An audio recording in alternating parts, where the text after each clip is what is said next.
For many years, the church in Ghana has been seen as the moral compass of society.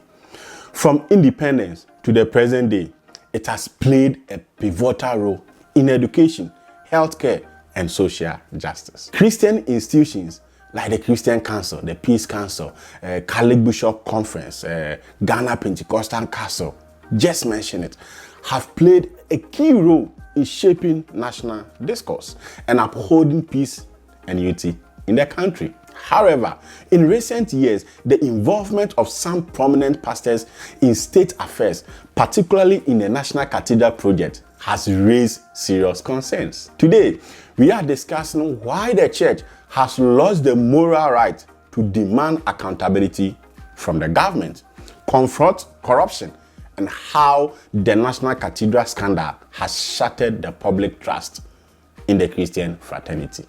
Let's get right into the video.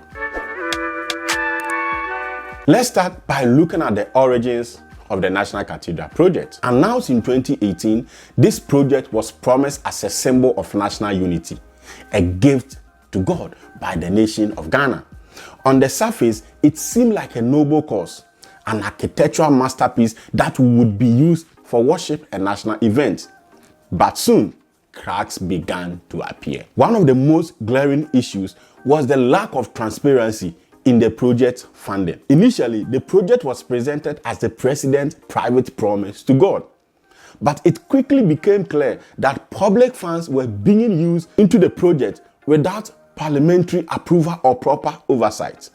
Millions of Ghana cedis that could have been used for healthcare, education, or infrastructure were diverted into this project, raising questions about the government priority, especially during a time of COVID, during a time of national crisis, during a time where investors are losing their money through haircuts, during the time where the government had to go to the external market to borrow. And in the midst of all this, some of the country's most respected pastors were involved. Key figures in Christian community, including pastors from major denominations, Presbyterians, Methodists, Anglicans, Pentecostals, the Catholics, just name it, were appointed to the board of trustees for the National Cathedral, despite the divergent view among Ghanaians about this project.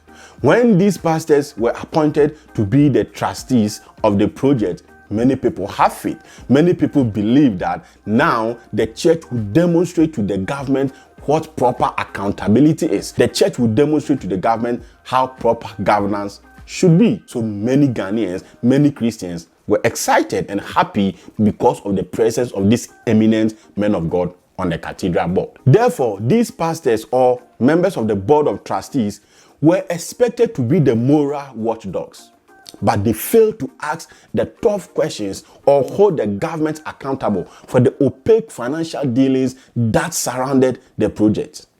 In fact, some of these pastors openly endorsed the project despite mounting evidence that it was being mismanaged. This raises a crucial question. How did the church, an institution meant to stand for the truth and justice, become complicit in a scandal of this magnitude? How were these men of God able to supervise this rot, this corruption, this mismanagement, and this lack of accountability? A lot of money have been spent on this cathedral project, but Ghanaians only have the largest and the most deepest pits in the world, as many describe it. Let's be clear, the church's involvement in this project wasn't just a matter of bad judgment. It signals something far more troubling: that the line between spiritual leadership and political patronage has become dangerously blurred in our country.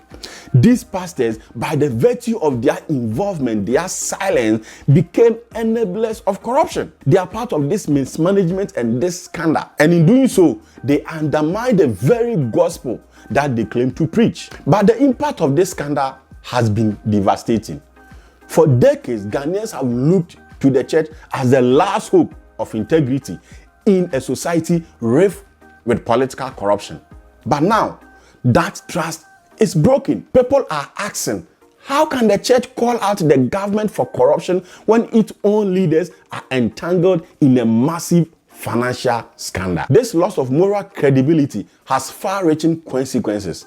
The church, once the voice of the voiceless, now struggle to speak on issues of national importance without being viewed with suspicion, whether it is the fight against corruption, social injustice, or even a call for good governance. The church's voice is diminished. And this is not just a perception problem. It is a fundamental crisis of moral authority. What is more troubling is the fact that many of these churches also invested church money in this cathedral, aside the money government used in the cathedral project. Many of the churches use church money. The Presbyterian Church of Ghana, for example, invested over 200,000 Ghana cedis, monies that could have been used to support local churches that are worshiping under tree, or to support Presbyterian schools without desks for its students. It is very sad that the church has been silent and has failed to be accountable to its members and to the Ghanaian people. So the question is, what is the way forward? Where does the church go from here? How does it regain the public trust and restore its moral authority? First, the church must acknowledge its complicity in that scandal. Denial or deflection will only deepen the crisis.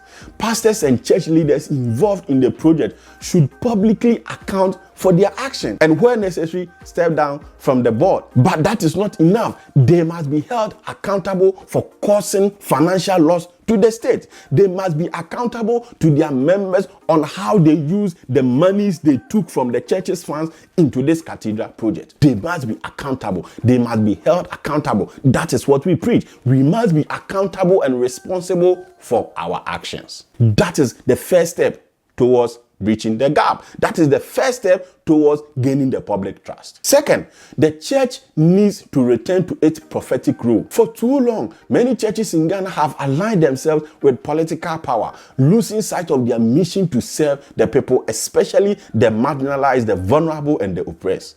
To regain that trust, the church must recommit to holding government and society accountable. The church must be consistent in holding government accountable. It must not only speak when there is a specific political party in power. It must speak. It must be consistent. The church is called by God to guide political leaders, to guide the kings. That is the role. We are called by God to ensure that they are accountable to the people of God. And we must do this by starting from ourselves, analyzing our own failures, our own mismanagement, our own irresponsibility in the affairs of the country. Finally, transparency is key. The church cannot demand accountability from the government if it is not willing to operate with transparency in its own dealings. Whether it is how funds are raised, how decisions are made, or how leaders are chosen. The church must lead by example in openness and integrity. We've seen that there's an audit about this cathedral project. That is a very good and important step, and the church must ensure that there is openness, there is transparency in this audit report, and necessary institutions must be given access to the audit, and where necessary, actions should be taken. In that way, we can regain the public trust. The scandal surrounding the National Cathedral project is a wake-up call for the church in Ghana. It is a reminder that moral authority is not just given, it must be earned and maintained. The church can no longer afford to be seen as an extension of the political elite. Its role is to be a voice for truth and justice, a sanctuary for the oppressed, and a beacon of hope in times of darkness. As we move forward, the church must reckon with its past mistake and chart a new course, one that is rooted in the values of transparency, accountability, and service to all Ghanaians. Only then can it hope to regain the public trust and reclaim its rightful place as a moral authority in our society. Until next time, my name is Alfred, and this is Faith and Furious. Join us next time as we continue to explore the complex relationship between faith and society. And remember, it is not enough to preach about justice. We must live it every day. As always, theology is fine. Trust me.